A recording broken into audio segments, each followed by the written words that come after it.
You come, you sit, you listen to what our scholars say, and then it's your choice. You can go back home, do your own research. You've got access to all the books. Unlike 1400 years ago, where libraries were not common, where educational institutions were not common. But this is 21st century. We've got access to all the books, all the information, and scholars. Definitely. So you've got no excuse to seek the truth. In fact, Imam Ali actually does say that, you know, our enemies are not the Christians and the Jews. Our enemies is our own ignorance. You know, so it's clearly showing everywhere. That's definitely We only true. just need to sort of put our foot down and do something about it.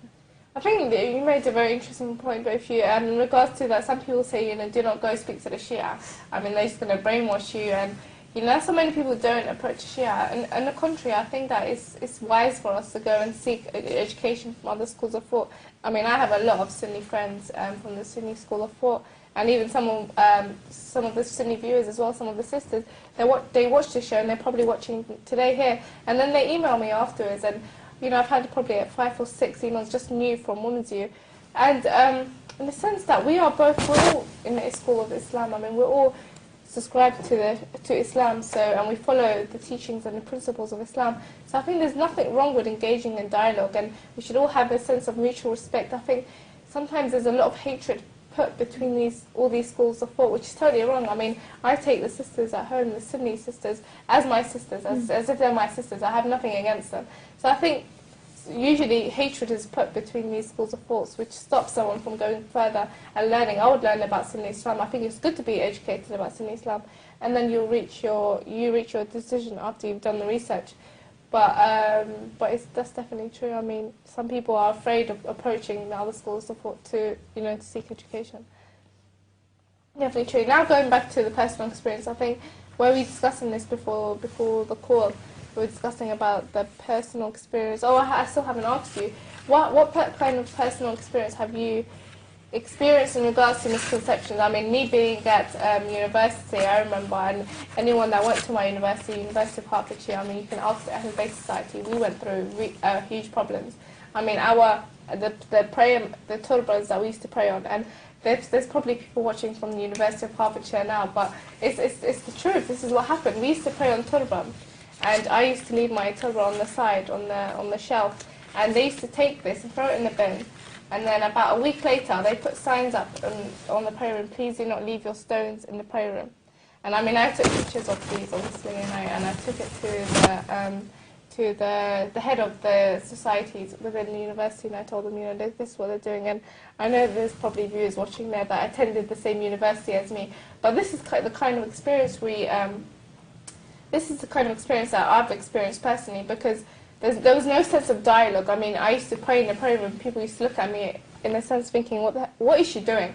Like, why is she praying to a stone? But obviously there's a logical reason behind it, so we can explain it today. But have you not experienced anything? Yeah, exactly, something similar. Before sharing my personal experience, there's something I would like to add. You're right about the turba, that people have a big misconception. They think we're stone worshippers, or, we're still going back to 1400 years ago where people used to worship idols. It's not that.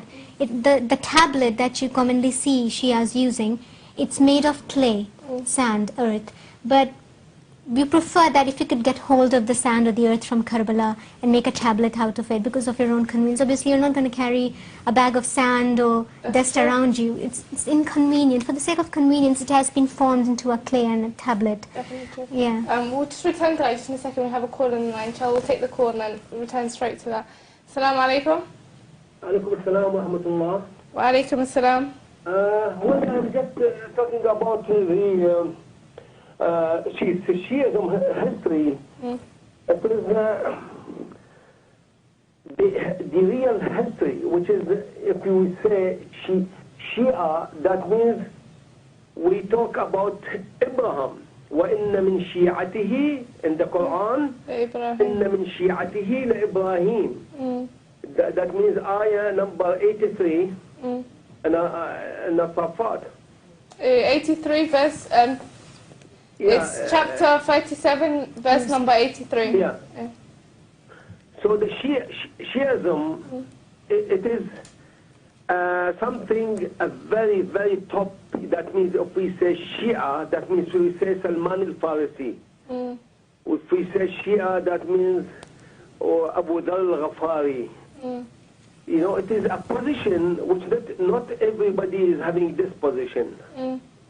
And about the Wahhabism, which they are, you know, they are saying and claiming that the Ahl al-Kufa, they killed Imam Hussein, that they are Shias. Ahl al-Kufa, at that time, they are not, those who came against Imam Hussein is not the Shi'ism. The Shi'ism, most of them, they were in the jail. Thousands of people were in the jail with Al-Mukhtar ibn Ubayd al-Thaqafi. And also the son of Malik al-Ashtar, who's Ibrahim. That's true. And also, if we see the one who supported Imam Hussein in Karbala, Habib ibn Mudah al-Asadi, he's from Kufa. Yeah. Where also there's Amru al-Sa'idi. Amru al-Sa'idi, he is the Dirham, you know, the Zuhair ibn Qayn husband. So her father also, he's from Kufa, and he's a Shia, the one who been killed with the Al-Ansar in Karbala. Yeah. So Shi'ism is not the one who, you know, they are not against Imam Hussein, and they support Imam Hussein. So if we look for the history, the problem is most of even Shi'ism, they don't know their history very well. Yeah. The history is it is not what Wahhabism is saying, or the enemies of Ahlul Bayt. They are just their allegation is you know, quite, it is untrue. You know, it is not true that those people who came in the war against Imam Hussein or against Muslim bin Aqil, they were a Shi'ism. No. Shia is a very, very high level.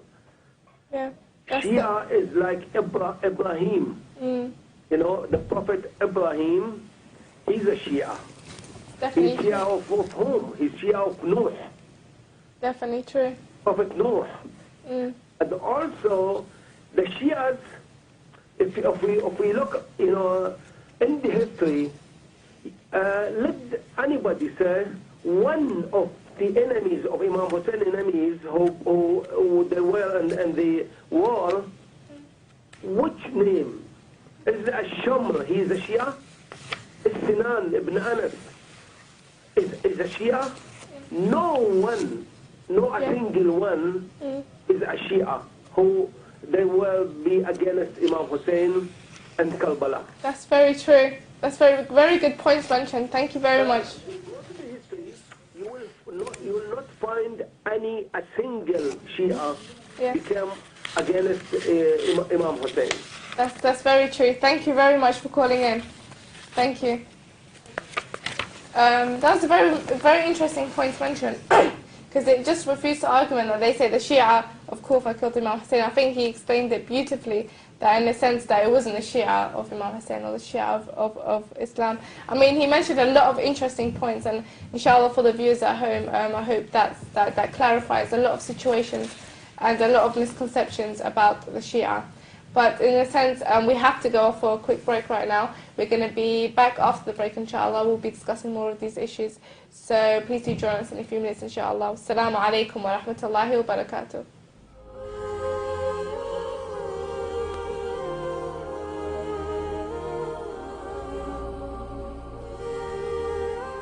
أعوذ بالله من الشيطان الرجيم بسم الله الرحمن الرحيم Assalamu alaikum dear viewers, and welcome to Women's View on Ahlul Bayt TV. Now if you tuned in before the break, you would have seen we were speaking about the misconceptions brought against Shia Islam and refuting these misconceptions. Now there's a lot of misconceptions about Shia Islam. You know, we didn't quite cover all the topics in today's show, but you know, as this is Muharram, and it's a time where Imam al-Hussein stood up against corruption and against oppression, and he stood up for the truth. It's time for us to stand up and speak for the truth and to show the world what Shia Islam is all about. Now, before the break, we had a very interesting call by a brother who mentioned about the Shia of Kufa killing Imam al-Hussein, which he proved is totally incorrect. And, he proved that. And if you watched before the break, you would have seen his comment regarding that. A very interesting point. But today, now we're going to speak about more of the misconceptions brought against Shia Islam. If you're sitting at home and you would like to call in or contribute to our discussion today, then please do call in with the number on the screen. We'd love to hear from you. Alternatively, you can email us at mizu@ahlbayt.tv, and inshallah I'll read out your comments or your emails during today's show. Now let's get straight back to our topic. I'm your host Zahra Al-Alawi, and today with me is Sister Nazia Hussain. Assalamu alaikum. And Sister Salma Jafar. Assalamu alaikum. Now, before the break, we talked about all these misconceptions brought against Shia Islam. I mean, a lot of issues were brought forward and how to refute these misconceptions. We even had a special guest who spoke about these issues. I mean, these issues, to be honest, there's not enough to speak about in 2 hours. I mean, we could sit here all day speaking about these misconceptions and try to tackle them. But before we had the caller, you were speaking about some of the personal misconceptions that you've experienced. But just before we go to that, we have another call on the line, so inshallah we'll take that call and come back. Assalamu alaikum. Wa alaikum salam, Sister Zahra. And my salam to the sisters too. Alaikum salam. Welcome to the show. I just want to share my view, inshallah. I think there are two reasons why people have misconception about Shia or the school of Ahlul Bayt. Go ahead. The first is because the Muslims between themselves, like Sunni or Shia or any other schools within the religion of Islam, we don't have integration between us. I say this from my personal experience. I was myself Sunni, and then, alhamdulillah, I came to the path of Ahlul Bayt so recently. Alhamdulillah. It's been a year now since I'm Shia, and this is my first Muharram, inshallah. Inshallah. And sometimes when I go to my local masjid, which is a non-Shia masjid, the minute they know I'm a Shia, especially people from my own community, they don't even talk to me. Oh. So the question is, if they don't want to talk to us, then how can we spread the message of Ahlul Bayt? Definitely true. That's a beautiful question. Yeah, so as a Shia person, and I think we should first learn our own religion and then represent ourselves good in the community. And the second reason is because, lack of understanding and dialogue, as my sister said. I think that's only the first, or there are lots of reasons actually why people have misconception about us, but inshallah we will learn about our own religion and then preach to the wider Islamic community, bismillah. And this channel is, subhanallah, the biggest example you can give. This channel is in English, and it's the only channel.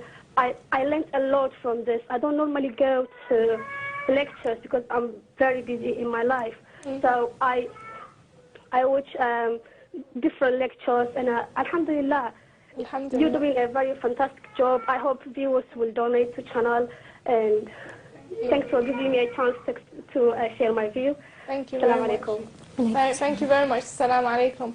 I do thank the sister for calling in. It's, thank you very much for sharing your story and sharing your questions. I mean, first of all, congratulations for entering the path of Ahlul Bayt. And in fact, I would like to tell you that one of my best friends was Sunni and also entered the path of Ahlul Bayt, as I mentioned in my previous shows. So, and we have viewers sending in their messages, which can be shown at the bottom of the screen, which I'm informed that also have changed to the path of Ahlul Bayt and have become Shia. So first of all, congratulations. And I think you made some very interesting points, which inshallah we'll discuss now. I believe the first point the sister made was that she said, we don't have much dialogue between ourselves. And personally, I really believe that we concentrate so much on interfaith, in the sense of, creating dialogue between other religions, but we don't concentrate on intrafaith within ourselves. I mean, to create dialogue between Sunni and Shia Islam. So first of all, let's speak about that point, then we'll move on. Would you like to say anything?